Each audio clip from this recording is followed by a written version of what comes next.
நாளின் ஆரம்ப வேளையிலும் ஆண்டோடைய பாதத்துல தேவனுடைய சமூகத்துல வந்திருக்க உங்கள் ஒவ்வொருவரையும் கிறிஸ்து இயேசு நாமத்தினாலே நான் வாழ்த்து வரவேற்கிறேன். விசேஷமாக இந்த காணியாட்சி ஆராதனைக்கு வந்திருக்க உங்கள் ஒவ்வொருவரையும், இன்னும் விசேஷமாக உங்களுடைய பிள்ளைகளையும் வாழ்த்து வரவேற்கிறேன். ஆண்டுடைய பாதத்துல நம்மத்திலே பாஸ்டர் மிஸ்ஸஸ் அப்பாசாமி அவர்கள் நம்மத்தில இருக்காங்க, மிஸ்ஸஸ் வர்ஜினி அப்பாசாமி அவர்கள் இருக்காங்க. அதே போல பாஸ்டர் ஈனாக் தாசன் நம்முடைய யூத் டிபார்ட்மெண்ட் டைரக்டர், அவங்க யூனியன்ல இருந்து வந்திருக்காங்க. இந்த நேரத்துல ஆண்டுடைய பாதத்துல நாம் ஜெபசனோடு இது ஒரு ஆராதனையின் ஒரு பகுதி. இது ஆண்டுடைய சமூகத்துல நம்முடைய பிள்ளைகளை தேவனுடைய ஊழியத்திற்கென்றும் சித்தத்திற்கென்றும் ஒப்பு கொடுக்கக்கூடிய ஒரு ஆராதனை. இதை எவ்வளவு பயபக்தியோடு நாம் கடந்து வர முடியுமோ தேவனுக்குள்ளாக நாம் கடந்து வருவோம். நாம் யாரும் நாம் எளிமை நின்று நம்முடைய ஆராதனை தொடர்ச்சியாக நாம் நம்முடைய 8வது பாடலை பாடுவோம். போற்றும் போற்றும் புண்ணியநாதரை போற்றும் என்ற பாடலை பாடுவோம்.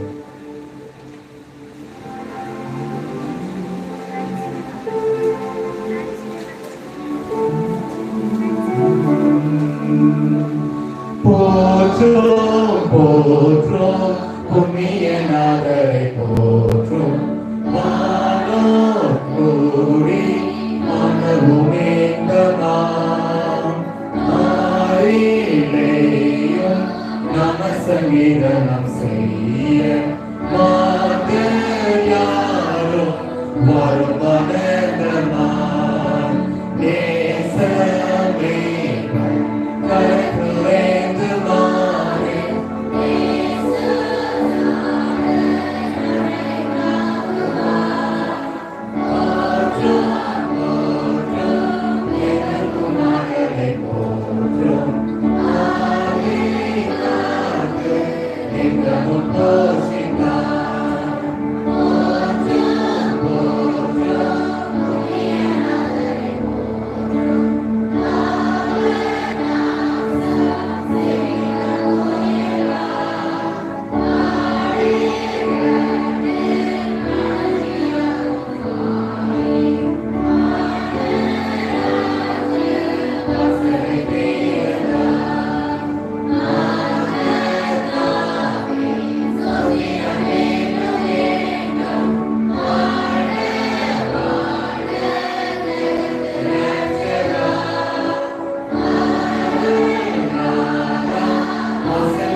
மனதை சாய்த்தான். அவனை போலத்த ராஜ்யம் அவனுக்கு முன் இருந்ததும் இல்லை, அவனுக்கு பின் எழுவதும் இல்லை. இந்த நல் வார்த்தைகளின் வசனத்தின் ஆசீர்வாதங்களுக்கு நம் ஒவ்வொருவரையும் தேவன் தகுதிப்படுத்துவாராக. இந்த நேரத்திலும் நாம் யாரும் என்றவனமாக நாம் செபத்துக்குள்ளாக கடப்போம். மிஸ்ஸஸ் வர்ஜினி அப்பாசாமி அவர்கள் அந்த செபத்தில் கண்மலையில் மீட்பருமாகி நல்லாண்டிருந்தே இந்த அருமையான வழி நாம் ஆறுதலாக விசுவாசிக்கிறோம். கடந்த நாட்கள் முழுவதும் கண்மணி போல் எங்களை பாதுகாத்து எங்களை ஆசீர்வதித்து எங்களுக்கு ஜீவனத்திற்கு நடத்தி கொடுத்து எங்களை வழிநடத்தி அடுத்த இந்த நாளில் உங்களுடைய பரிசுத்த ஓய்வு நாளை நாங்கள் காவல்படியாய் திருப்பி செய்து தொழுது கொள்ளும்படியாய் எங்களை கூட்டி சேர்த்த நல்ல தயவுக்காக கோடாக ஒரு ஸ்தோத்திரங்களை எழுதுகிறோம். ஆண்டவரே, எங்களை தயவாய் ஏற்றுக்கொள்ளும். எங்களுடைய பாவ குற்றங்களை மீறுதல்களை தயவாய் மன்னித்து பரிசுத்தப்படுகிற ஆண்டவருக்கு நாளில் எங்களை பரிசுத்தப்படுத்தி உங்களுடைய சமூகத்திலே நிற்பதற்கும் சத்தியங்களை கேட்பதற்கும் உங்களை ஆராதிப்பதற்கும் தொழுது கொள்வதற்கும் எங்களை தயவாய் ஆசீர்வதித்து அங்கீகரித்துக் கொள்ள இந்த பாதத்தில் காட்டுகிறோம். எங்களை ஏற்றுக்கொள்ளுமாக வந்திருக்கிற ஒவ்வொரு பிள்ளைகளையும் ஆசீர்வதித்து கலப்பிடுத்தோம். சந்தித்ததற்காக சொல்கிறோம். இனிமேலும் அவர்களுக்கு போதுமானவர்களாக இருப்பதற்காக நன்றி செலுத்துகிறோம். விசேஷமாக இந்த ஓய்வு நாளிலும் அருமையான சிறு பிள்ளைகள் ஆண்டவரே இந்த பாப்பைகள் கற்பனை சேர்த்து அநேக காரியங்களை கற்றுக்கொண்டு ஆண்டவருக்கு முன்பாக தங்களை அர்ப்பணிக்க இந்த நல்ல தயவுக்காக நன்றி செலுத்துகிறோம். அந்த பிள்ளைகளை ஆசீர்வதி சுவாமி அவர்களுடைய சமூகத்துக்கு முன்பாக நடந்து வந்து தங்களை ஒப்புக் கொடுத்திருக்கிற அறியாத பிள்ளைகளை ஏற்றுக்கொண்டு உமக்கு உகந்த பிள்ளைகளாக உங்களுடைய சேனையிலே பகுந்த பிள்ளைகளாக அவர்களுடைய ஆசீர்வதித்து தரப்படுத்தி பரிசுத்த ஆவியானவர்களால் நிரப்பி ஆண்டவருடைய வாக்குத்தத்தத்தின்படி பாலகர் வாயிலை துதிப்பிறக்கவும் ஆண்டவருடைய ஆவியானவர்களால் நிரப்பப்படவும் இந்த கடைசி காலங்களில் சந்தித்து தூண்களாக அவர்களை ஆயத்தப்படுத்தவும் என்று நான் பேச்சுக்கொண்டாடுகிறோம். அந்த அருமையான சிறு பிள்ளைகளை ஆண்டவருடைய சமூகத்தில் ஒப்புக் கொடுத்து ஆசீர்வதித்து அவர்களுடைய பாதத்தில் ஒப்படைப்பதற்கு எதுவாக கடந்து வருகிற போறதில் இந்த சமூகத்தில் ஒப்புக் கொடுக்கிறோம். அஸ்டர் ஏனோக்கு அவர்களை ஆசீர்வதியும் அவர் மூலமாக இந்த பிள்ளைகளுக்கும் எங்களுக்கும் நீ நல்ல சத்தியத்தை இந்த நாளில் கொடுத்து எங்களை எல்லாரும் தாழ்த்தி ஒப்புக் கொடுக்க எங்களுக்கு செய்ய மாட்டேன். உங்களுடைய வருகைக்கு ஆயத்தப்பட இது நாங்கள் என்னெல்லாம் செய்ய வேண்டும் என்பதை இந்த நாளிலே உணர்ந்து கடந்து போகிறோம். இந்த ஆராதனை ஆசீர்வாதமாக இருப்பதற்கும் திருச்சபை போதத்தில் எடுத்துக்கொண்ட பிரயாசங்களை ஆசீர்வதித்து அதனுடைய பலனை பார்க்க கற்றல் புரிந்து செய்வதாய் உங்கள் தரத்தில் ஒப்புக்கொண்டு செல்கிறோம். பிள்ளைகள் அமர்ந்திருந்து அருமையாக கேட்டு புரிந்து செய்யும் வந்திருக்கிற ஒவ்வொரு பிள்ளைகளையும் ஆசீர்வதி இயேசு கிறிஸ்துவின் நாமத்தில் பேசுகிறோம். நல்ல பிள்ளைகள். ஆமென்.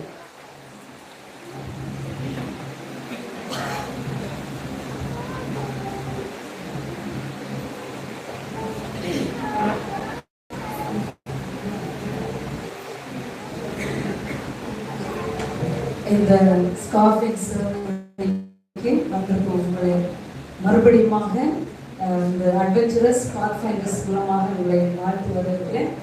இந்த பிள்ளைகள் இந்த வருஷம் ஃபுல்லாகவே என்ன பண்ணாங்க, நிறைய பேர் ரெகுலராக வந்தாங்க, நிறைய காரியங்களை கற்றுக்கொண்டாங்க, பைபிள்லேருந்து நிறைய மனப்பாடம் செய்தாங்க. அதெல்லாம் இடையில ஒரு வாரம் நாங்கள் அவங்களுக்கு வச்சுருந்தோம். நிறைய பேர் முன்னாடி சர்மன் கூட பண்ணாங்க, நிறைய பேர் விட்னஸ் பண்ணீங்க. இந்த வெள்ளையும் நம்முடைய அட்வென்ச்சரஸ்லாம் முதலாவதாக சொல்லுவாங்க. எல்லா பாத்ஃபைண்டர்ஸும் அட்வென்ச்சரஸும் எந்திரிச்சுங்க.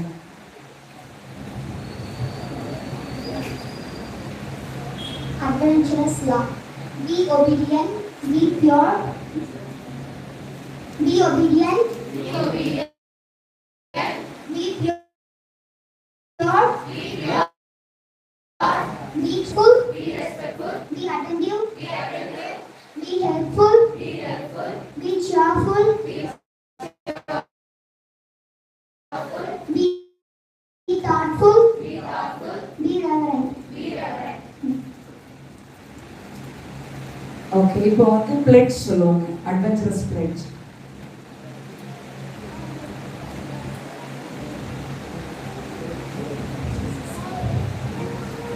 Adventurous pledge. For Jesus' sake, I will always try to do my best.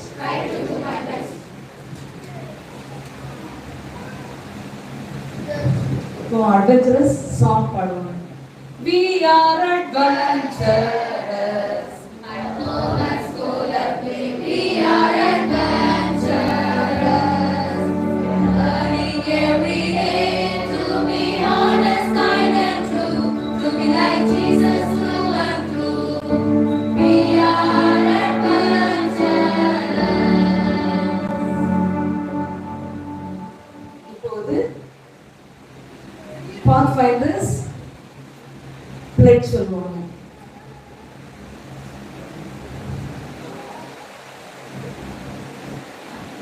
Pathfinder's pledge. By the grace of God, I will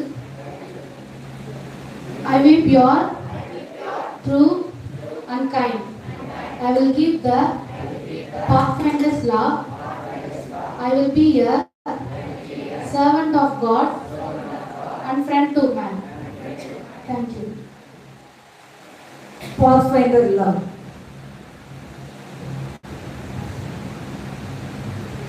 Pathfinder love. Keep the morning watch. Do my honest part. Care for my body. Keep the love alive.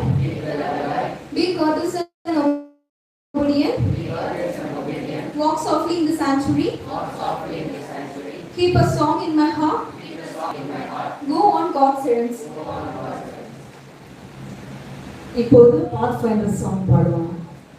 Oh, we are the Pathfinder strong, the servants of God are we, faithful as we march along into that purity, a message to tell to the world, the truth that will set us free. King Jesus the Savior's coming back for you and me. இப்போது Pathfinders நமக்கு sermon pastor sermon கொடுக்க முன்பாக இவங்க வந்து Bible வசனத்தை ஒரு 6 வசனத்தை அவங்க பாட இருக்கிறாங்க. கவனிங்க.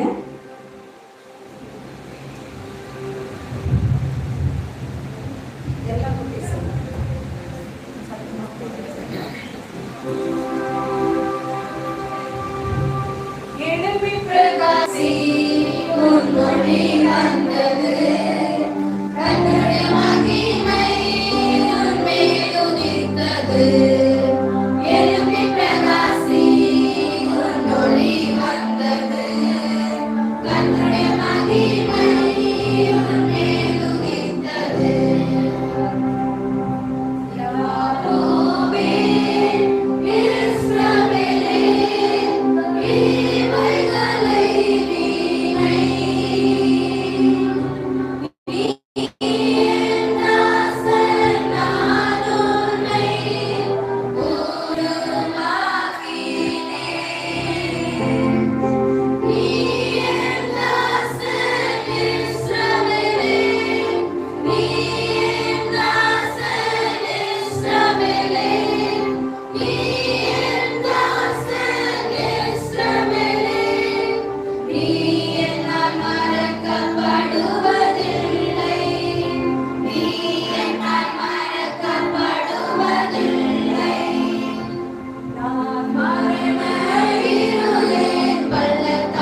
நாமத்திற்கு துதியும் கனமும் மகிமையும் உண்டாவதாக.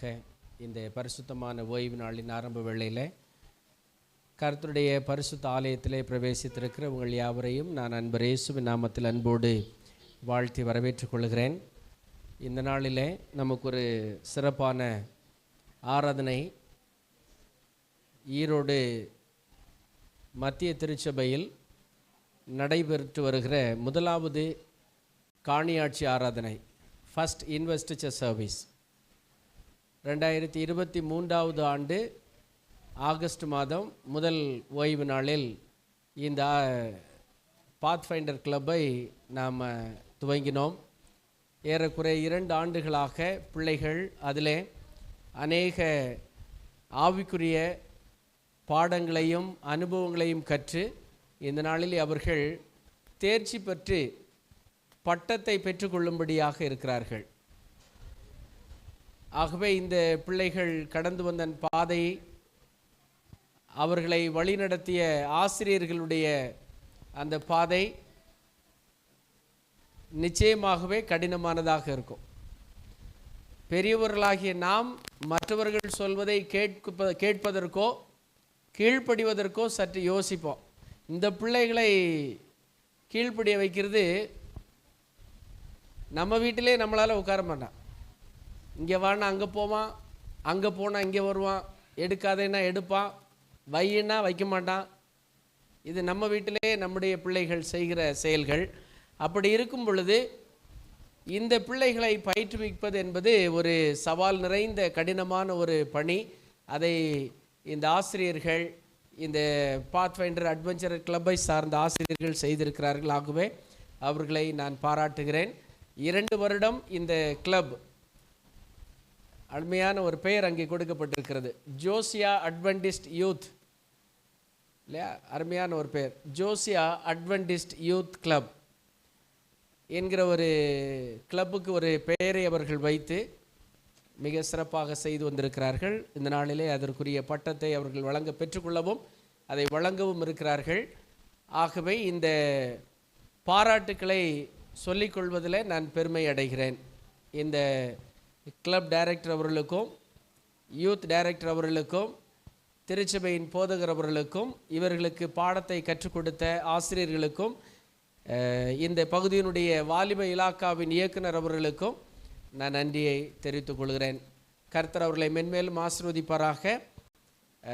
இதற்கு பின்பதாக இருக்கக்கூடிய பாரங்கள், அதற்கு பின்பாக இருக்கக்கூடிய கஷ்டங்கள் மிக மிக அதிகம்.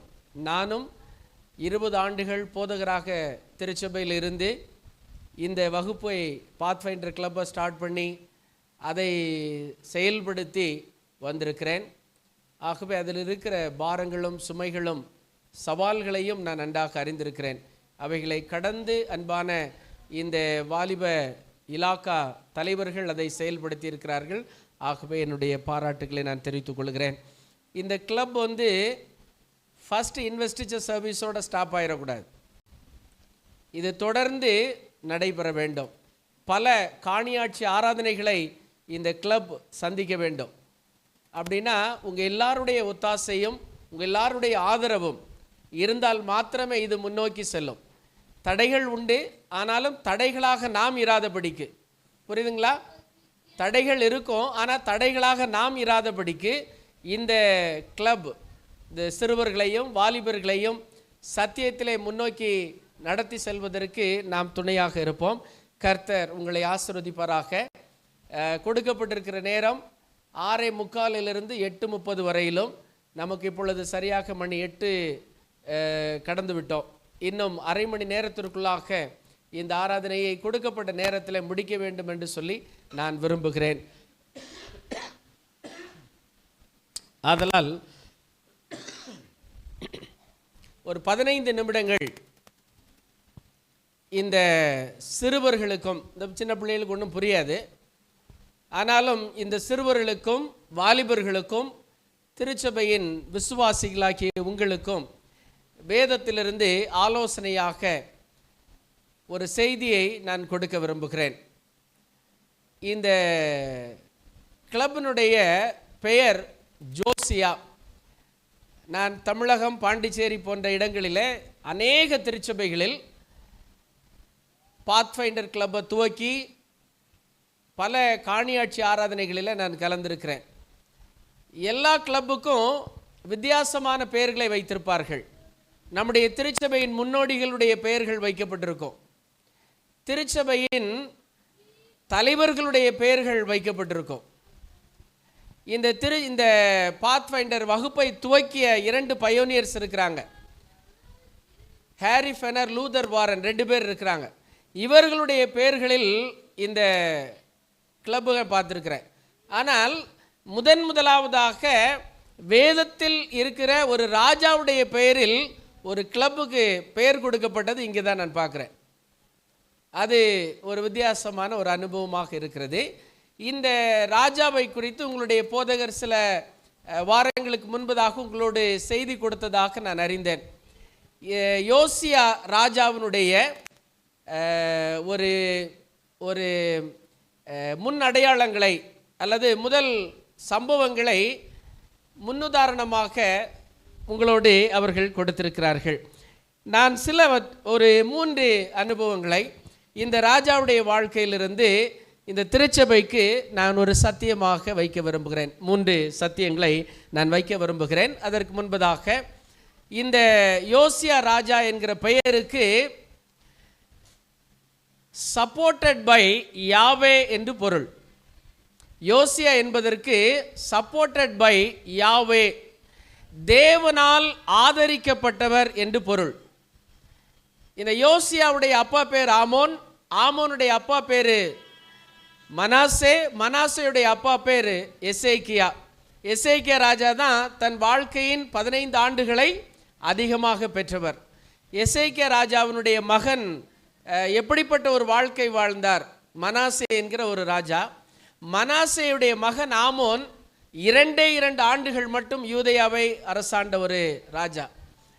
அவன் அரசாட்சியில் இருக்கும் பொழுதே அவனை சூழ்ச்சியினாலே அரண்மனையில் வைத்து கொலை செய்து விடுகிறார்கள். இந்த ஆமோன் ராஜாவுடைய மகன் யோசியா, அவன் 8 வயது அவங்க அப்பாவை கொலை செய்யும் பொழுது 8 வயதில் அவன் ராஜாவாக அரண்மனையில் அமர்த்தப்படுகிறான். 8 வயதில் ராஜாவாக அரண்மனையில் அமர்த்தப்படுகிறார் யோசியா. 31 ஆண்டுகள் யூதேயாவை அரசாண்ட ஒரு நல்ல ராஜா. 31 ஆண்டுகள் யூதேயாவை அரசாண்ட ஒரு நல்ல ராஜா யோசியா. அவர் கடைசியில் ஒரு சிறிய தவறை செய்தது நிமித்தமாக பார்வோன் பாபிலோன் ராஜாவினால அவன் கொலை செய்யப்படுகிறார். பாபிலோன் ராஜாவினால் அவர் கொலை செய்யப்படுகிறார். இந்த யோசியா ராஜாவை குறித்து வேதாகமத்தில் 50 வசனங்கள் இருக்கிறது. யோசியா ராஜாவை குறித்து வேதாகமத்தில் 50 வசனங்கள் இருக்கிறது. 2 ராஜாக்கள் 22வது அதிகாரம், 23வது அதிகாரம். 22வது அதிகாரத்தில் 20 வசனங்களும் 23வது அதிகாரத்தில் 30 வசனங்களும் இந்த ராஜாவை குறித்து சொல்லப்பட்டிருக்கிறது. இவருடைய இன்னொரு பகுதியானது 2 நாளாகவும் 34வது 35வது அதிகாரத்தில் இவரை குறித்து சொல்லப்பட்டிருக்கிறது. இந்த யோசியா ராஜாவை குறித்த ஒரு விளக்கத்தை வேதம் 2 ராஜாக்கள் 22வது அதிகாரம் 2வது வசனத்தில் எழுதியிருக்கிறார். வாசிங்களா? அவன் கர்த்தரின் பார்வைக்கு செம்மையானதை செய்து தன் தகப்பனாகிய தாவீதின் வழிகளிலெல்லாம் வலது இடதுபுறம் விலகாமல் நடந்தான். இந்த யோசியா ராஜாவை குறித்து ஒரு அறிமுகத்தை பரிசுத்த வேதம் இவ்விதமாய் பதிவு செய்திருக்கிறது. யோபுவை குறித்து எப்படி வாசிக்கிறோம்? யோபு 1வது அதிகாரத்தில் சரி நல்லா சொல்லுங்களேன். உத்தமனும் சன்மார்க்கனும் தேவனுக்கு பயந்து பொல்லாப்புக்கு விலகுகிறவனுமாயிருந்தான். யோபுவை குறித்து வேதம் ஒரு அழமையான அறிமுகத்தை கொடுக்கிறது. அதுபோல இந்த யோசியாவை குறித்து வேதம் ஒருபோதும் பொய்யானதை எழுதாது. வேதத்தை ஆண்டவர் என்ன செய்யார்? பொய்யாக எழுதலை. அப்போ எப்படி ஒரு அறிமுகத்தை கொடுக்கிறார் பாருங்க. மறுபடியும் வாசிங்க. அவன் கர்த்தரின் பார்வைக்கு செம்மையானதை செய்து தன் தகப்பனாகிய தாவீதின் வழிகளிலெல்லாம் வலது இடதுபுறம் விலகாமல் நடந்தான். ஜெபம் செய்வோம். சேனைகளின் தேவனாகிய கர்த்தாவே, சேனைகளின் மத்தியில் வாசம் பண்ணுகிற எங்கள் பரிசுத்தம் உள்ள தேவனே, யோசனைகளில் பெரியவரும் செயல்களில் வல்லவருமாகி உம்மை ஆராதித்து உம்முடைய பாதத்திலே நாங்கள் அமர்ந்திருக்கிறோம். எங்களோடு பேசும், எங்களோடு அசைவாடும், எங்களோடு எழும்பும். இந்த இடத்தில் உமது நாமம் மகிமைப்படட்டும். ஆண்டவர் இந்த இடத்தில் அசைவாடி உம்முடைய வார்த்தைகள் எங்கள் செவிகளில் மாத்திரமல்ல, எங்கள் இருதயத்தின் ஆழத்திலும் பிரவேசிக்கும்படியாய் கர்த்தர் உமது ஆவியானவரை கொண்டு கிரியை செய்ய இயேசுவின் நாமத்தில் ஜெபிக்கிறேன் நல்ல பிதாவே. யோசியா ராஜாவை குறித்து வேதம் மிக அழகான ஒரு அறிமுகத்தை கொடுத்து இந்த யோசியா ராஜா செய்த செயல்களை 50 வசனங்களில் ஆண்டவர் விளக்கி இருக்கிறார். யோசியா தம்முடைய தேவனாகிய கர்த்தருக்கு பயந்து செம்மையான ஒரு காரியத்தை அவன் செய்தான். செம்மையான வழிகளில் நடந்தான். தன் தகப்பனாகிய தாவீதை போல தேவனுடைய உடன்படிக்கை, தேவனுடைய பிரமாணங்களிலிருந்து வலதுபுறமோ இடதுபுறமோ அவன் விலகாமல் இருந்தான். இன்றைக்கு நம்முடைய வாழ்க்கையில் நாம் பெற்றுக்கொள்ள வேண்டிய அனுபவங்களில் யோசியாவினுடைய அனுபவம் ரொம்ப ஒன்று இன்றியமையாத ஒன்றாக இருக்கிறது. நம்ம எத்தனை பேர் கர்த்தருடைய பார்வைக்கு செம்மையானவர்களாய் இருக்கிறோம்? நான் என் மனைவியின் பார்வைக்கு செம்மையானவனாக இருப்பதில்லை. என் மனைவி என் பார்வைக்கு செம்மையானவளாக இருப்பதில்லை. என் பிள்ளைகள் பெற்றோருக்கு செம்மையானவர்களாக இருப்பதில்லை. பெற்றோரும் பிள்ளைகளுக்கு செம்மையானவர்களாக இருப்பதில்லை. இந்த உலகத்திற்கு நாம் செம்மையானவர்களாக இருக்கிறோமா? எத்தனை பெற்றோர் பிள்ளைகளிடத்தில் போய் பேசுகிறோம்? எத்தனை பெற்றோர் பிள்ளைகளை ஏமாற்றுகிறோம்? எத்தனை பிள்ளைகள் பெற்றோரிடத்தில் பொய் சொல்லுகிறார்கள்? வாலிப பிள்ளைகள், எத்தனை பேர் உங்க பெற்றோர்கிட்ட பொய் சொல்லியிருக்கீங்க? எத்தனை பேர், எத்தனை பிள்ளைகள் உங்களுடைய பெற்றோர்களை ஏமாற்றியிருக்கீங்க? எல்லா பிள்ளைகளும் கை தூக்குறாங்க, பெரியவங்க யாருமே தூக்க மாட்டோம்.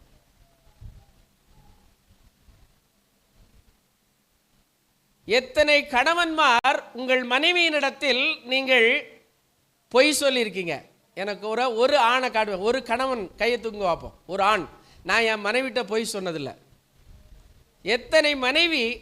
எத்தனை மனைவிமார்கள் உங்கள் கணவர்களிடத்தில் பொய் சொன்னதில்லை? உண்மையில் ஆலயத்தில் உட்கார்ந்து சொல்கிறேன், எனக்கு தெரியல. அப்படி இருந்தால் ரொம்ப ஒரே ஒரு கை மட்டும் உயர்ந்திருக்கு. கொஞ்சம் நல்லா சிந்திச்சு பாருங்க. இந்த யோசியா கர்த்தரின் பார்வைக்கு அவன் செம்மையானதை செய்தான். ஏன் வேத வசனங்கள் நமக்கு கொடுக்கப்பட்டிருக்கிறது? ஏன் வேதத்தை நாம் வாசிக்கிறோம்? ஏன் பிரமாணங்களை நாம் முன்பதாக வைத்திருக்கிறோம்? கர்த்தருடைய வேதம் சொல்லுகிறது, உத்தமமாய் நடக்கிறவன், பாதி வசனம் நான் சொன்னா மீதி வசனம் நீங்க சொல்லணும். உத்தமமாய் நடக்கிறவன் பாக்கியவானா? உத்தமமாய் நடக்கிறவன் பத்திரமாய் நடக்கிறான். கோணலாய் நடக்கிறவனோ கண்டுபிடிக்கப்படுவான். உத்தமமாய் நடக்கிறவன் பத்திரமாய் நடக்கிறான், கோணலாய் நடக்கிறவனோ கண்டுபிடிக்கப்படுவான். கர்த்தருடைய பார்வைக்கு செம்மையாய் நடப்பது என்ன? முதல் அனுபவம். சரி, மூன்று அனுபவங்களை சுருக்கமாக உங்கள் முன்பதாக நான் வைக்கிறேன். 2 ராஜாக்கள் 22வது அதிகாரத்தில் 5வது வசனம்.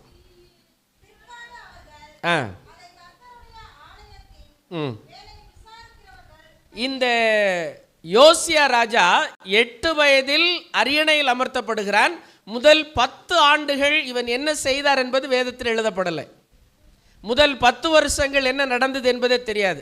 ஆனால் யோசியா 18 வயதான பொழுது அவன் செய்கிற சிறப்பான செயல்கள் அதற்கு பிறகும் செஞ்சது வேதத்தில் எழுதப்படலை. அப்படின்னா 18வது வயதில் அவன் செய்த செயல்கள் இந்த வேதத்திலே பதிவு செய்யப்பட்டிருக்கிறது. 18 வயசு ஆகும் பொழுது ஒரு வாலிபன், ஒரு ஆண் அல்லது ஒரு சிறுவன் 18 வயதாகும் பொழுது இந்த யோசியாவினுடைய செயல்களை செய்ய முடியுமா என்பதை நீங்கள் யோசித்து பாருங்க.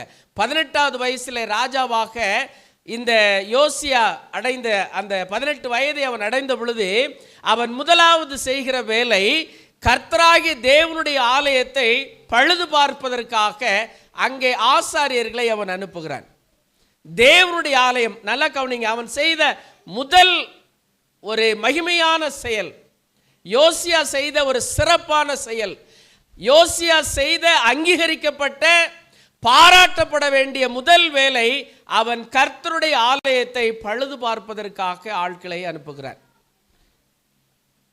அவன் தன்னுடைய அரண்மனையை பழுது பார்ப்பதற்காக அல்ல,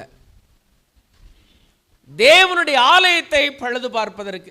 நேரம் இல்லாதனால் நான் வேகமாக போகிறேன். இயேசு கிறிஸ்துவை குறித்து சங்கீதங்களிலே நீங்கள் வாசிப்பீர்களானால் கர்த்தருடைய வீட்டை குறித்த பக்தி வைராக்கியம் என்னை பட்சித்தது என்று சொல்லுகிறது. கர்த்தருடைய வீட்டை குறித்த பக்தி வைராக்கியம் என்னை பட்சித்தது. கர்த்தருடைய வீட்டின் மேல் எவ்வளவு தாகமாய், எவ்வளவு வாஞ்சையாய், எவ்வளவு ஏக்கத்தோடு கர்த்தருடைய ஆலயத்தின் மேல் என்ன பாரத்தோடு நாம் இருக்கிறோம். கர்த்தருடைய வீட்டை குறித்த பக்தி வைராக்கியம் என்னை பட்சித்தது என்றால் கர்த்தருடைய ஆலயத்தில் நான் எப்படிப்பட்டவனாக அமர்ந்திருப்பேன். கர்த்தருடைய வீட்டை குறித்த பக்தி வைராக்கியம் என்னை பட்சிக்குமானால் நான் கர்த்தருடைய ஆலயத்தில் தூங்குவேனா? கர்த்தருடைய ஆலயத்தில் பிரவேசித்தால் எனக்கு தூக்கம் வருமா? கல்யாண வீட்டில் போனால் யாராவது தூங்குவோமா? கல்யாண வீட்டில் போனால் யாராவது தூங்குவோமா? யாருக்காவது கல்யாண வீட்டில் தூங்குறவங்கள பார்த்துருக்கீங்களா? கர்த்தருடைய வீட்டை குறித்த பக்தி வைராக்கியம் என்னை பட்சித்தது என்றால், கர்த்தருடைய வீட்டை குறித்த பக்தி வைராக்கியம் என்னை பட்சிக்குமானால் கர்த்தருடைய ஆலயத்தில் நான் எப்படி தூங்குவேன்? நான் எப்படி கர்த்தருடைய ஆலயத்தில் அமர்ந்திருப்பேன்? என்ன ஒரு பக்தி வைராக்கியத்தோடு நான் அமர்ந்திருப்பேன்? என்னுடைய பெருமையெல்லாம் ஆண்டவருடைய ஆலயத்தில் காட்ட முடியாது. என்னுடைய மகிமையை நான் கர்த்தருடைய ஆலயத்தில் காட்ட முடியாது. என்னுடைய மேன்மை, என்னுடைய படிப்பை, என்னுடைய செல்வத்தை, என்னுடைய அந்தஸ்தை, என் ஆணவத்தை எல்லாம் நான் கர்த்தருடைய ஆலயத்தில் காட்ட முடியாது. அப்படி இருந்தா அவருடைய அது என்னை பட்சித்து போடும். இயேசுவானவர்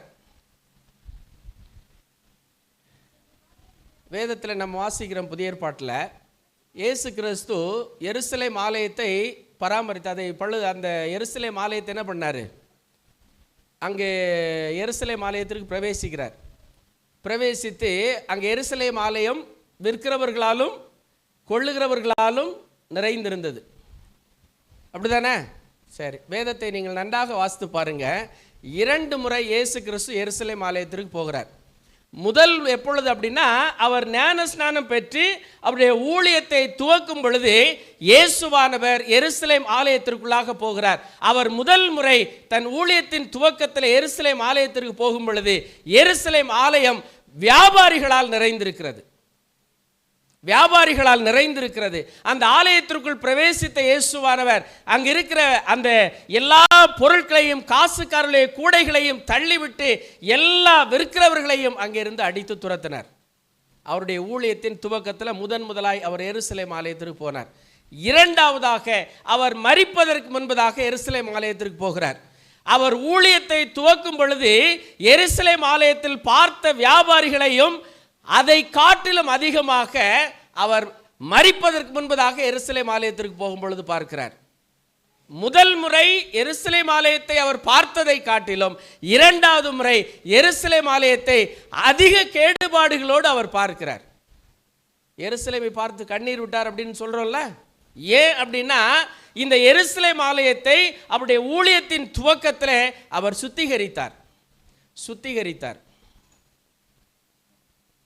3.5 ஆண்டுகளில் மறுபடியும் அதே ஆலயத்திற்கு அவர் போகும் பொழுது அவர் சுத்திகரித்ததை காட்டிலும் அதிக மோசமாய் எருசலேம் ஆலயம் இருந்தது.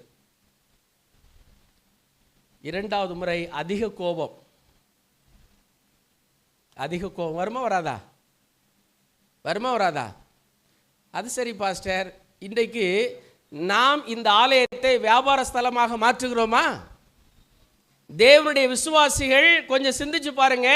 இன்றைக்கு நான் இந்த பரிசுத்த ஆலயத்தை வியாபார ஸ்தலமாக மாற்றி இருக்கிறேனா?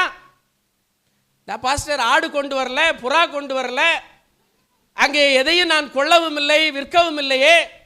ஆனால் உங்கள் சிந்தனைகளில், உங்கள் செயல்களில் இந்த ஆலயத்தில் நீங்கள் வியாபார ஸ்தலமாக மாற்றுகிறீர்கள். எவனொருவன் தன் சித்தத்தை இந்த ஆலயத்தில் நடத்த வேண்டும் என்று விரும்புகிறானோ அவன் இந்த ஆலயத்தை வியாபார ஸ்தலமாக மாற்றுகிறான். தன் விருப்பத்தை, தன் சுய சிந்தனையை இந்த ஆலயத்தில் செயல்படுத்த வேண்டும், எல்லாரும் கேட்கணும், செய்ய வேண்டும் என்று விரும்பினால் இந்த ஆலயத்தை நான் வியாபார ஸ்தலமாக மாற்றுகிறேன். வாசிக்கிறீங்களா ஒரு வசனம்? ரோமர் 10வது அதிகாரம், ரோமர் 10வது அதிகாரம் 2வது வசனம் வாசிங்களா. தேவனை பற்றி அவர்களுக்கு வைராக்கியம் உண்டென்று அவர்களை குறித்து சாட்சி சொல்லுகிறேன். ஆகிலும் அது அறிவுக்கேற்ற வைராக்கியம் அல்ல. எப்படி என்றால் அவர்கள் தேவனுடைய நீதியை அறியாமல், நல்லா கவனிச்சுங்க, வேதம் என்ன சொல்லுகிறது? அவர்கள் தேவனுடைய நீதியை அறியாமல் தங்கள் சுய நீதியை நிலைநிறுத்த விரும்புகிறபடியால். ஏன் நான் இந்த ஆலயத்தை வியாபார ஸ்தலமாக மாற்றுகிறேன்? தேவனுடைய நீதியை இந்த ஆலயத்தில் நான் நிலைநிறுத்தாமல் என்னுடைய சொந்த நீதியை இந்த ஆலயத்தில் நான் நிலைநிறுத்த விரும்பினால் இந்த ஆலயத்தை நான் வியாபார ஸ்தலமாக, இந்த ஆலயத்தில் யாருடைய நீதி இருக்க வேண்டும்? தேவனுடைய நீதி இருக்க வேண்டும். அதனால தான் வேதம் சொல்லுகிறது, என்னுடைய நீதி எல்லாம் அழுக்கான, என்னுடைய நீதி என்னது? அழுக்கான. அப்ப என்னுடைய நீதியை நான் தேவனுடைய ஆலயத்தில் நிலைநிறுத்தக்கூடாது. அப்படி நிலைநிறுத்தினதுனால தான் இயேசுவானவர் அந்த ஆலயத்தை 2 முறை சுத்திகரித்தார். யோசியா ராஜா இந்த எருசலேம் ஆலயத்தை அவர் என்ன செய்தாரா? பழுது பார்த்தார். சரி, 2வது அனுபவம்,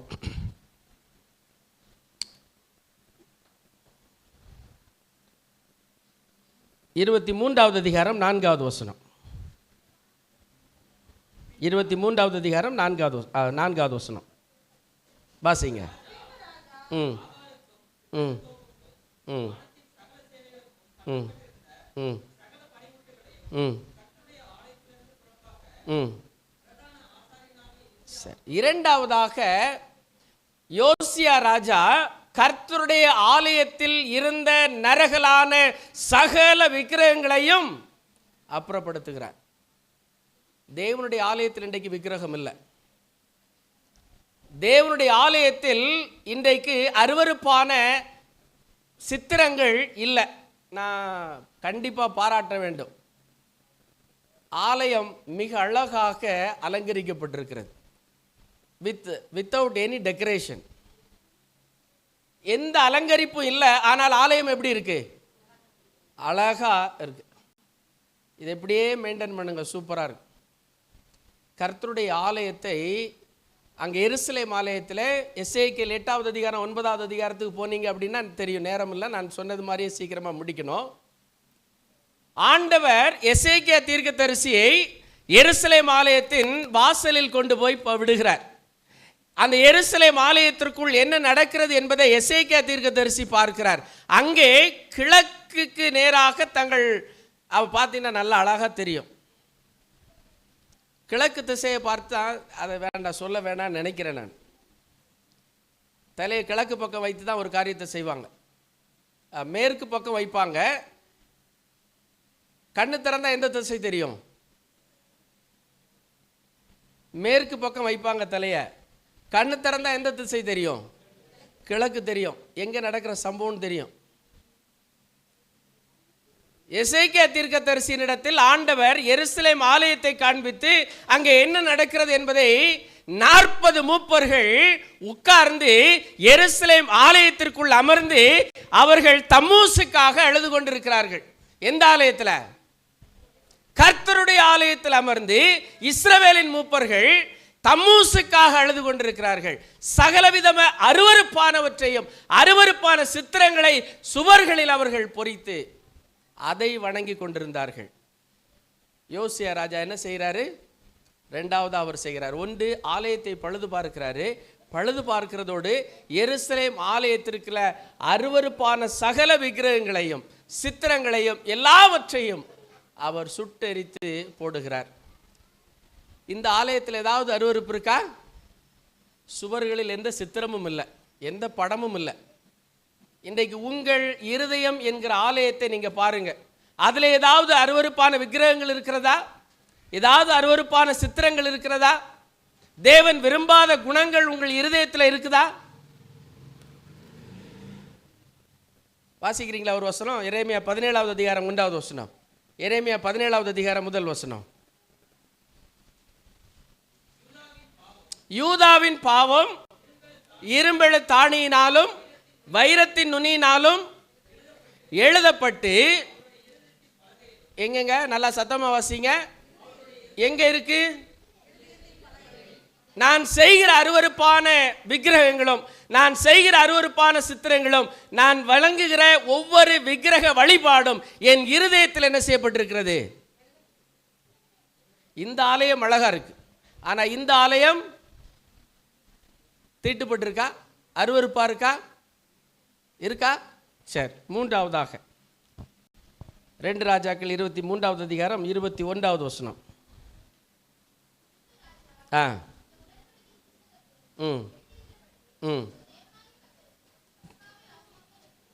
இந்த நியாயப்பிரமாண புஸ்தகத்தில் எழுதியிருக்கிறபடி பஸ்காவை ஆசரிக்கும்படியாய் கட்டளையிட்டார்.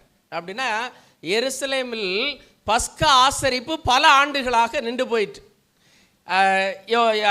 யோசியாவுக்கு முன்பாக இருந்த ஆமோனுடைய அப்பா அந்த பஸ்காவை ஆசரிக்கல, அவனுடைய தகப்பனார் மனாசே இந்த பஸ்காவை ஆசரிக்கல, அவனுடைய தகப்பனார் எசேக்கியா ராஜா அவர் ஆசரிக்கல. பல ராஜாக்கள் இந்த பஸ்காவை எருசலேமில் ஆசரிக்காமல் மறந்து போனார்கள். ஆனால் யோசியா ராஜா என்ன செய்கிறார் தெரியுமா? இந்த ஆலயத்தை பழுது பார்த்த பொழுது இந்த ஆலயத்தில் தொலைந்து போன ஒரு புத்தகத்தை கண்டுபிடித்தார். பல நாட்களாக, பல மாதங்களாக, பல வருடங்களாக இந்த நியாயப்பிரமாண புஸ்தகம் எருசலேம் ஆலயத்தில் வாசிக்கப்படவில்லை. நான் ஈரோடுக்கு முதல் முறையாக வந்திருந்த பொழுது ஒரு ஆலயத்திற்கு போயிருந்தேன். அந்த ஆலயத்தில் ஆரம்ப பாடல் முடிந்த உடனே வேத வாசிப்பின் போது 10 பிரமாணத்தை வாசித்தார்கள். எப்படி வாசித்தாங்க தெரியுமா? எல்லாம் முழங்கால் போட்டு வாசித்தாங்க. 10 பிரமாணத்தை இதே ஈரோடு, எந்த சர்ச்சு நான் சொல்ல மாட்டேன், இதே ஈரோடு பகுதியில் நான் முதல் முறையாக ஏறக்குறைய ஒரு 20 ஆண்டுகளுக்கு முன்பதாக 10 கற்பனையை முழங்காலில் நின்று விசுவாசிகள் வாசித்தார்கள். இப்போ பல செவன்த்-டே அட்வென்ட் ஆலயங்களிலும் 10 பிரமாணங்கள் வாசிக்கப்படுவதில்லை, நின்று போயிற்று. இன்னும் கொஞ்சம் காலம் இப்படியே போகுமானால் 10 கற்பனை எங்கே இருக்கிறதே நம்ம என்ன செஞ்சிருவோம்? மறந்து விடுவோம். யோசியா இந்த நின்று போன பஸ்காவை அவன் ஆசரித்தான். நிறைவாக ஒரு வசனத்தை உங்கள் முன்பதாக வைத்து நான் நிறைவு செய்ய விரும்புகிறேன். 25வது வசனம். யோசியா கர்த்தரிடத்திற்கு தன் முழு இருதயத்தோடும் தன் முழு ஆத்துமாவோடும் தன் முழு பலத்தோடும், நல்லா கவனிச்சிங்க, மோசேயின் நியாய பிரமாணத்தில் ஏற்றபடியெல்லாம் செய்ய மனதை சாய்த்தான். நல்லா கவனிங்க, யோசியா ராஜா மரணமடையும் முன்பதாக அவனை குறித்து வேதம் சொல்கிறது. இதுதான் யோசியாவினுடைய கடைசி அனுபவம். இதுக்கு பிறகு மரணத்தை குறித்து எழுதியிருக்கிறது. அவன் தன் முழு ஆத்துமாவோடும் முழு மனதோடும் மோசேயுடைய நியாய பிரமாணத்தில் எழுதியிருக்கிற வார்த்தைகளின்படியே மனதை சாய்த்தான். நல்லா கவனிச்சிங்க, ரொம்ப அற்புதமான ஒரு வாக்கியம் இருக்கு, வாசிங்க. அவனை போலொத்த ராஜா அவனுக்கு முன்னும் அவனுக்கு பின்னும் இருந்ததில்லை. நிறைய பேரை குறித்து வேதம் சொல்கிறது. சாலமோனை போல ஞானம் அவனுக்கு முன்பும் அவனுக்கு பின்பும் இருந்ததில்லை. பஸ்காவை இந்த யோசியாவை போல அவனுக்கு முன்பும் அவனுக்கு பின்பும் யாருமே ஆசரிக்கல.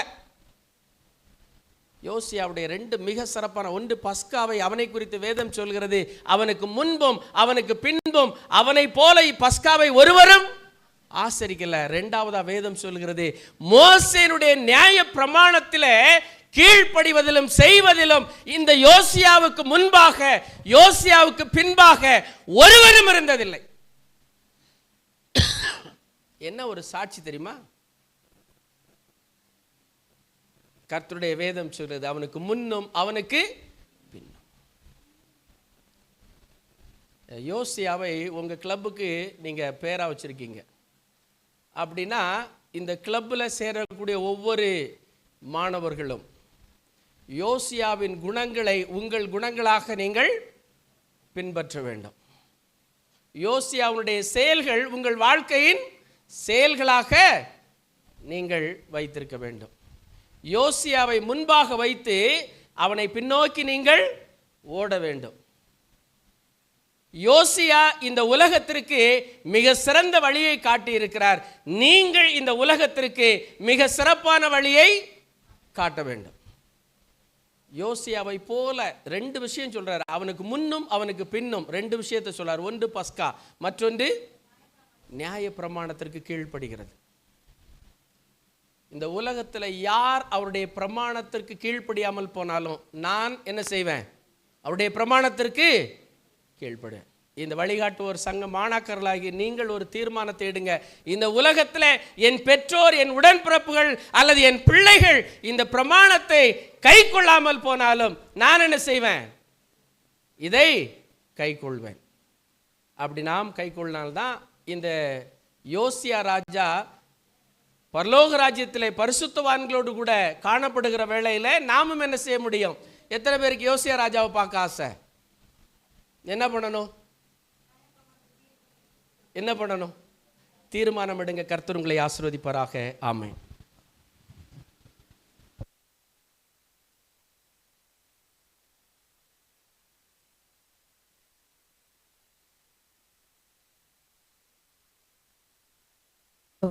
நல்ல ஒரு சத்தியத்தை நம்ம கேட்டோம். இந்த வேளையும் நம்ம பிள்ளைங்க அவங்களுக்கு ஃப்ளாக்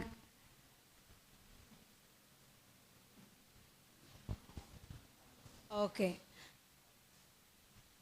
ஹானர்ஸ் அவங்களுக்கு கொடுக்கப்படும். அதனால் நீங்கள் எல்லோரும் கொஞ்சம் அமைதியாக இருந்து, பிள்ளைங்க முன்னாடி வருவாங்க, அவங்கள ஹானர் பண்ணுவாங்க. ஹானர் பண்ணும்போது நீங்கள் யாருமே ஃபோட்டோ எடுக்கக்கூடாது, எல்லாம் லைவாக போயிட்டுருக்கு. நான் பேர் கூடும்போது நீங்கள் முன்னாடி வாங்க, சரிங்களா?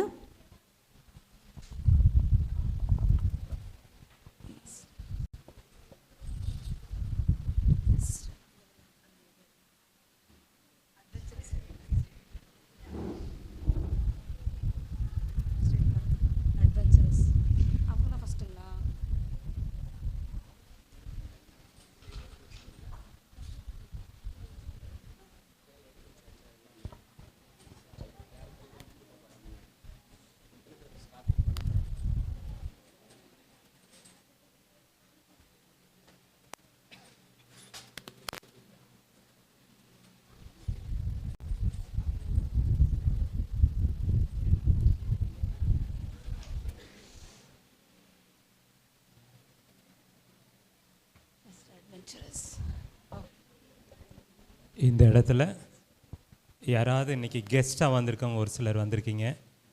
நீங்கள் பாத்ஃபைண்டர் மாஸ்டர் கைடு யாராவது முடித்தவங்க இருக்கீங்களா? யாராவது மாஸ்டர் கைடு இங்கே முடித்தவங்க இருக்கீங்களா? இருந்தீங்கன்னா முன் வரும்படியாக உங்களை அழைக்கிறேன். பிரதர் பால், சிஸ்டர் நீங்கள் முடிச்சிருக்கீங்களா? ஸ்காஃப் இருக்கு. ஓகே, சரி. இப்பொழுது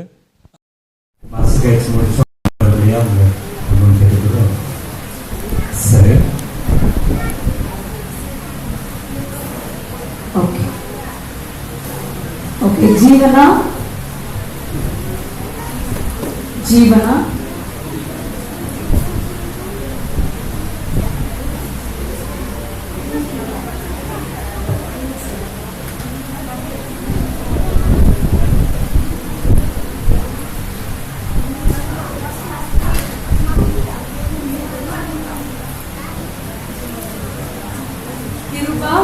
கிருபா, ஜீவனா, கிருபா, ஆட்ரல், அகிலேஷ்.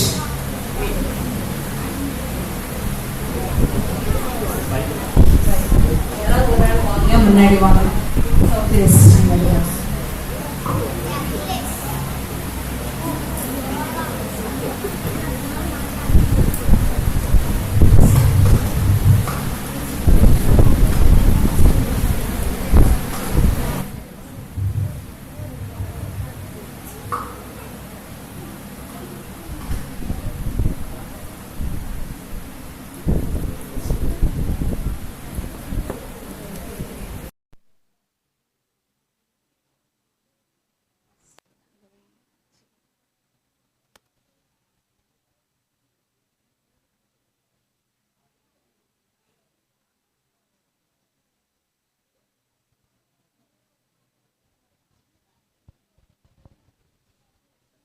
எல்லாம் சல்யூட் பண்ணு.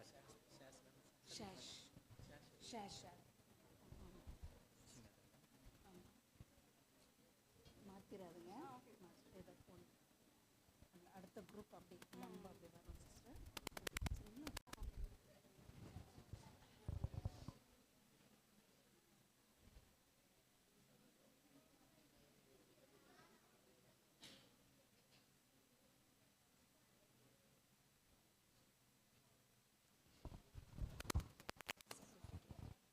அகிலேஷ், கிருபா.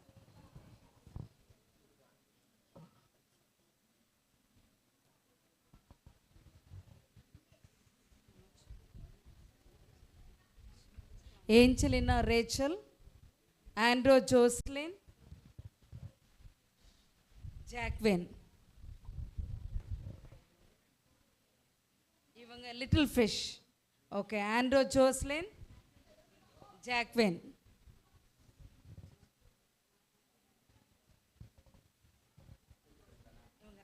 Little lamb.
மாத்திராதுங்க sister.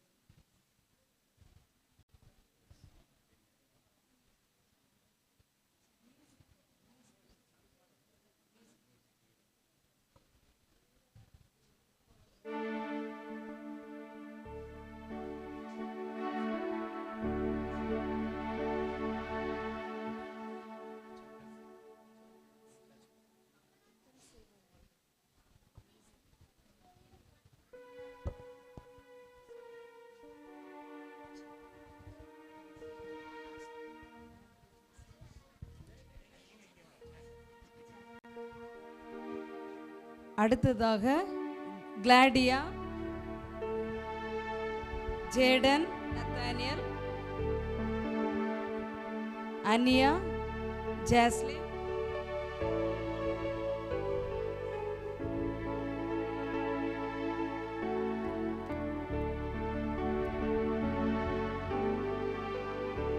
Vimal,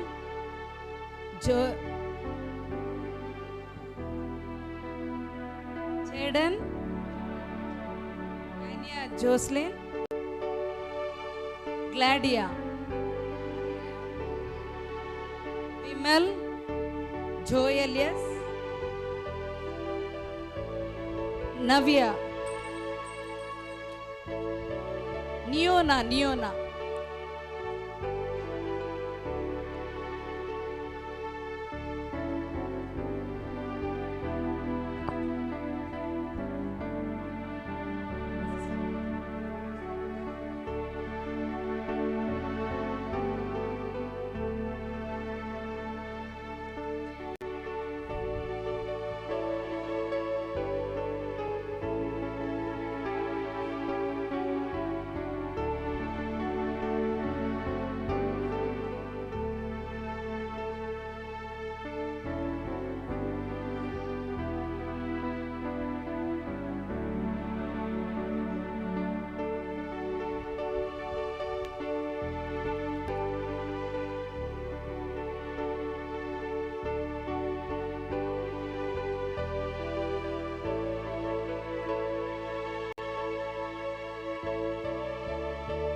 Navya, Andrew, Helena, Josen, Samuel, Andrew, Helena, Navya. Navya எங்க? Navya வாங்க.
அடுத்ததாக Jevin, Gabriel,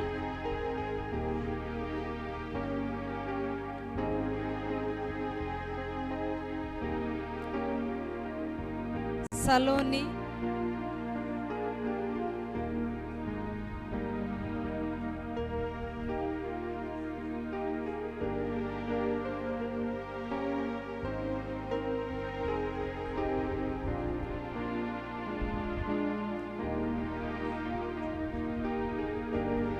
அனியா, Ananya,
okay, adventurers முடிச்சிட்டாங்க.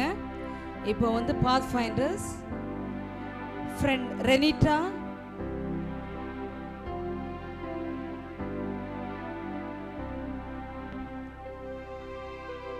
ரெனிட்டா,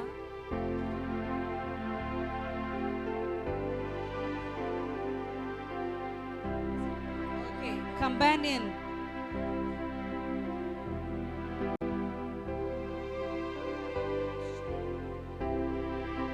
சாம்சன், சாம்சன்.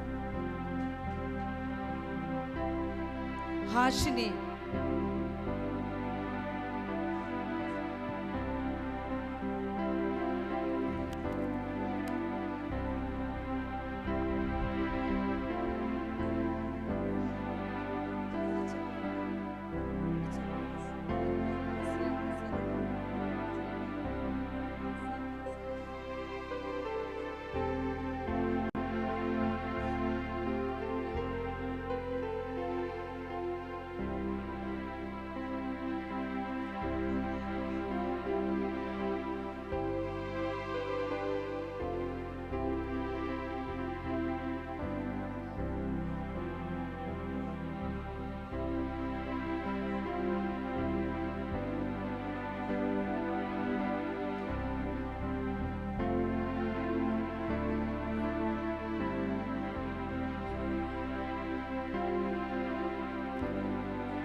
சல்யூட் பண்ணுங்க, சல்யூட்.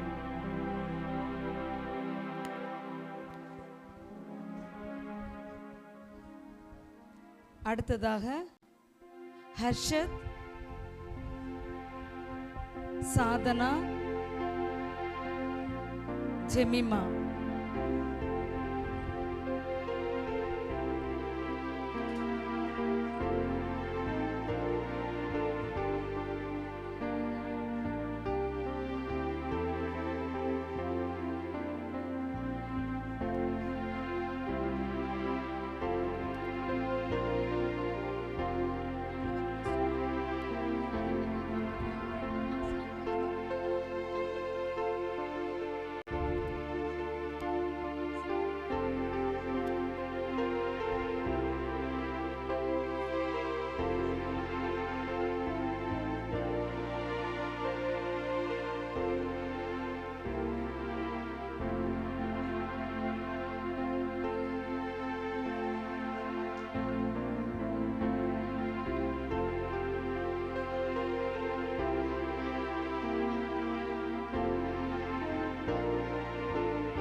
சுஜித், மது,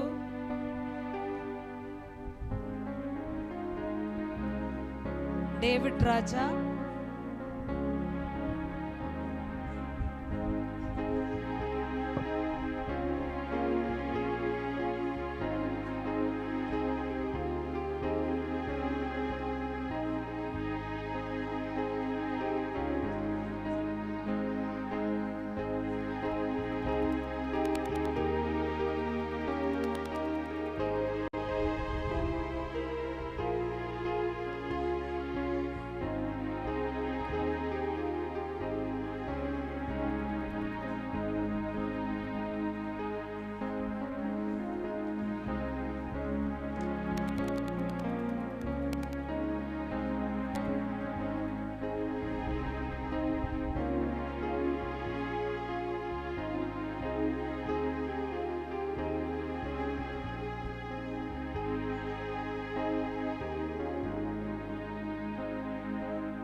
எல்லா அட்வென்ச்சரஸ் முன்னாடி வாங்க.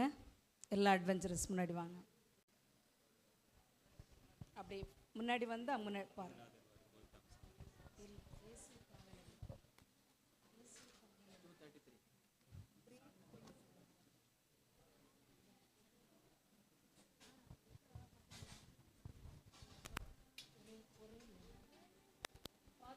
அப்படி பின்னாடி வாங்க.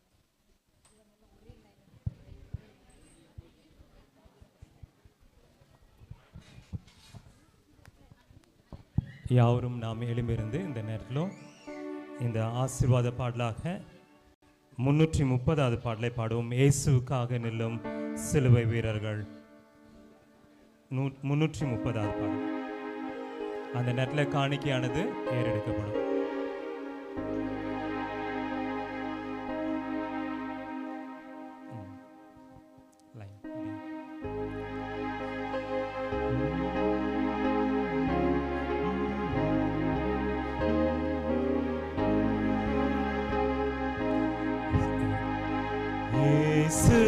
இயேசுவுக்காக நீளும் சிலுவை வீரர்கள் தூக்கி கொடி வீரித்து போராட்டம் பண்ணுங்கள்.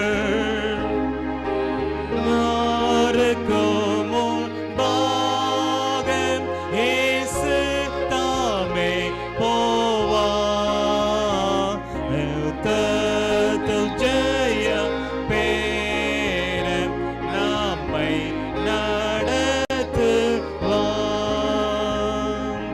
இயேசுவுக்காக நீளும் அவரில் நாமலே போர்க்காலத்து வீணாக முயற்சி செய்வோமே. திவ்ய ஆயுதத்தை தரித்து கொள்ளுங்கள். அவர் போகும் இடத்தில் எங்கோ பின் செல்லுங்கள். இயேசுவுக்காக நீளும் அவர் சொல் கேளுங்கள். பிக்கியாரோ அதையே செய்யுங்கள். பகைஞருக்கு பலன் பெரிது என்றாலோ தைரியம் விடாதேயுங்கள். ஜெயா பெறுவீரே. இயேசுவுக்காக நீளும் யுத்தம் சோறு கந்தாம். இன்றைக்கு ஆரவாரம் நாளைக்கு வெற்றிதான். வென்றோனுக்கு கிரீடம் கர்த்தர் கொடுப்பாரே. சொல்லடங்கா ஆனந்தம் அவரால் ஆகுமே.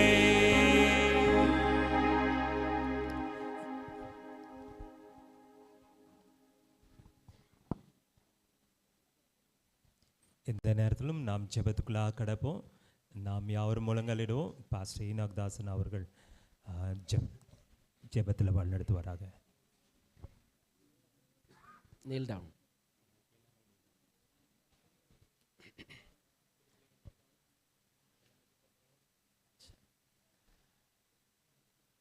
ஓய்வு நாளுக்கும் ஆண்டவராய் இருக்கிற எங்கள் பரலோகத்தின் ஜீவனுள்ள பிதாவே, இந்த பரிசுத்தமான ஓய்வு நாளின் ஆரம்ப வேளையில் நம்முடைய பிள்ளைகளாகிய நாங்கள் யாவரும் தேவ சன்னிதானத்திலே கடந்து வரும்படியாகவும் உம்மை ஆராதித்து தொழுது கொண்டு உமது நாமத்தை மகிமைப்படுத்த தேவன் கொடுத்த மாபெரும் கிருபைகளுக்காக உமக்கு நன்றி செலுத்துகிறோம்.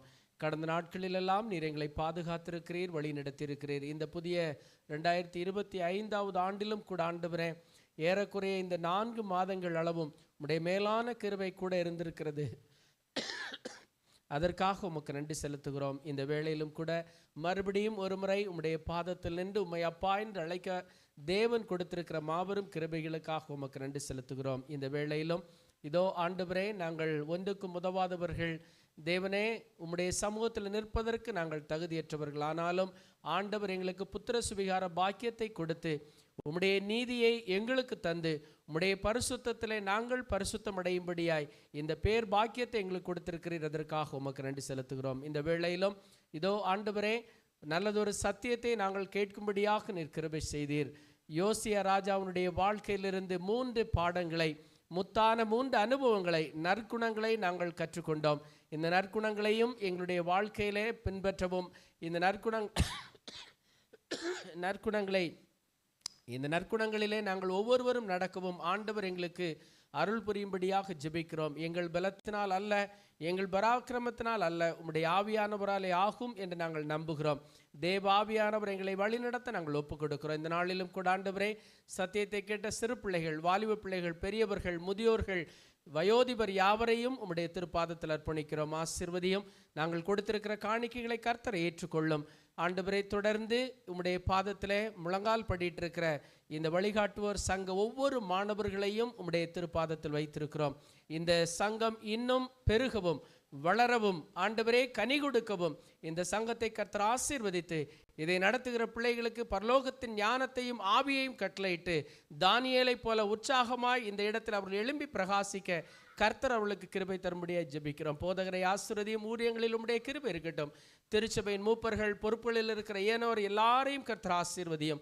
இதோ உம்முடைய சமூகத்திலிருந்து புறப்படுகிறோம். பிரியாத தேவன் எங்களை தொடர்ந்து வழி நடத்தவும். உம்முடைய சித்தத்தின்படியே ஓய்வு நாளின் காலை வேளையில் நாங்கள் எழுந்து உம்முடைய ஆலயத்தில் வந்து உம்மை தொழுது கொள்ளவும் ஆண்டவரே, அந்த ஆயக்காரனை போல பாவியாக எங்கள் மீது கிருபையாக இரும் என்கிற வார்த்தைகளை நினைவு கூர்ந்து உம்முடைய சமூகத்தில் நிற்க ஆண்டவர் எங்களுக்கு அருள் புரியும்படியாய் இயேசுவின் நாமத்தில் ஜெபிக்கிறோம். எங்கள் ஜெபங்களும் ஜீவனுள்ள நல்ல பிதாவே. என் ஆத்துமாவே கர்த்தரை ஸ்தோத்திரி, என் முழுமே பரிசுத்த நாமத்தை ஸ்தோத்திரி. என் ஆத்துமாவே கர்த்தரை ஸ்தோத்திரி, அவர் செய்த சகல உபகாரங்களையும் மறவாதே. ஆமேன். கர்த்தர் உங்களை ஆசீர்வதித்து உங்களை காக்க கடவர். கர்த்தர் தம்முடைய முகத்தை உங்கள் மேல் பிரகாசிக்க பண்ணி உங்கள் மேல் கிருபையாக இருக்க கடவர். கர்த்தர் தம்முடைய முகத்தை உங்கள் மேல் பிரசன்னமாக்கி உங்களுக்கு சமாதானம் கட்டளையிட கடவர். கர்த்தரும் இரட்சகருமாய் இயேசு கிறிஸ்துவினுடைய கிருபையும் பிதாவாகிய தேவனுடைய அன்பும் பரிசுத்த ஆவியானுடைய அன்யோன்யமும் ஐக்கியமும் பாதுகாப்பும் வழிநடத்தலும் நாம் அனைவரோடும் கூட இன்றும் என்றும் சதா காலங்களிலும் இருப்பதாக. ஆமேன்.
யாரும் வெளியே போகாதீங்க.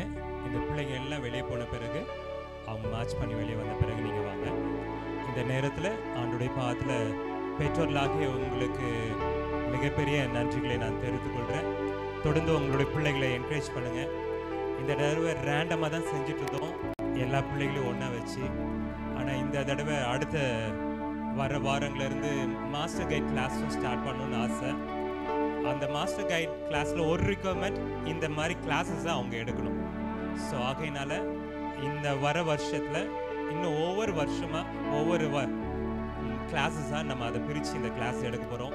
ஸோ இன்றைக்கி நீங்கள் நம்மளுடைய வாட்ஸ்அப் குரூப்பில் வரும் அந்த ஒவ்வொரு கிளாஸஸ்க்கு உண்டான ரிக்குவயர்மெண்ட்ஸ் என்ன, அந்த ஏஜ் குரூப்புக்கு உண்டான ரிக்குவயர்மெண்ட்ஸ் என்ன, அதில் நிறைய பைபிள் வசனங்கள்லாம் இருக்கும், சத்தியங்களாக இருக்கும். கொஞ்சம் ஹெல்ப் பண்ணுங்கள் அந்த டீச்சர்ஸோடு சேர்ந்து. ஸோ காட் நிச்சயமாக உங்களையும் உங்களுடைய பிள்ளைகளையும் தேவன் தொடர்ந்து ஆசீர்வதிப்பாங்க. அதுக்கு அடுத்தது இதுக்கு உதவியாக இருந்த எல்லா அருமையான சகோதரிகளும் அருமையான வாழை பிள்ளைகளுக்கும் என்னுடைய மனமார்ந்த நன்றிகள். எல்லாவற்றுக்கும் மேலாக தேவனுடைய சமூகத்தில் தேவனுக்கும் அவளோடு கூட நின்று இந்த ஊழியத்தை தாங்கி நடத்தின ஊழியக்காரர்களுக்கும் என்னுடைய மனமார்ந்த நன்றிகளை நான் தெரிவித்துக்கொள்கிறேன். இந்த நாளையில் காலை பொழுதில் நாம் ஒரு டெடிகேட்டரி ப்ரேயருக்கு இந்த சின்ன பிள்ளைங்க கடந்து போவாங்க. இதே ட்ரெஸ்ஸில் இப்போ எப்படி இந்த கூட்டிகிட்டு போகிறீங்களோ அதே மாதிரி நாளைக்கு கூட்டிகிட்டு வாங்க, சரியா? நாளைக்கு டிவைன் சாபத் ஸ்கூல் முடிஞ்ச பிறகு இதே மாதிரி தான் மார்ச் பண்ணி வருவாங்க. இந்த 3 பெஞ்சு யாரும் உக்காராதீங்க, எல்லோரும் நம்ம இந்த பிள்ளைங்க உக்காருவாங்க, அவங்களுக்கு உண்டான இடமா இருக்கட்டும். ஸோ இதை உங்கள் மனதில் வைத்துக்கொள்ளுங்க. காலையில் நீங்கள் இப்போ எப்படி கூட்டிகிட்டு போகிறீங்களோ எதுவுமே விழுந்துடாமல் அதே மாதிரி ட்ரெஸ் பண்ணி காலையில் கூட்டிகிட்டு வந்துடுங்க, சரிங்களா? சாபத் ஸ்கூல் முடிஞ்ச பிறகு இந்த ட்ரெஸ்ஸிங்காக கொண்டு வந்துடுங்க, ஓகேவா? Thank you all. ஸோ இப்போது நம்ம இந்த பிள்ளைங்க போவாங்க, மியூசிக் ஸ்டார்ட் பண்ணலாமா? ஓகே, 2 பேரா பாசஸ் நாங்கள் முன்னாடி ஒரு நிமிஷம்.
நமக்கு அட்வென்ச்சரஸும் பாத் ஃபைண்டர்ஸும் இந்த வெஸ்பர் சர்வீஸ் ஈவினிங்கில் நமக்கு ஒரு டின்னர் வச்சுருக்காங்க, நம்ம சாப்பிட்டுட்டு போவோம். தேங்க்யூ.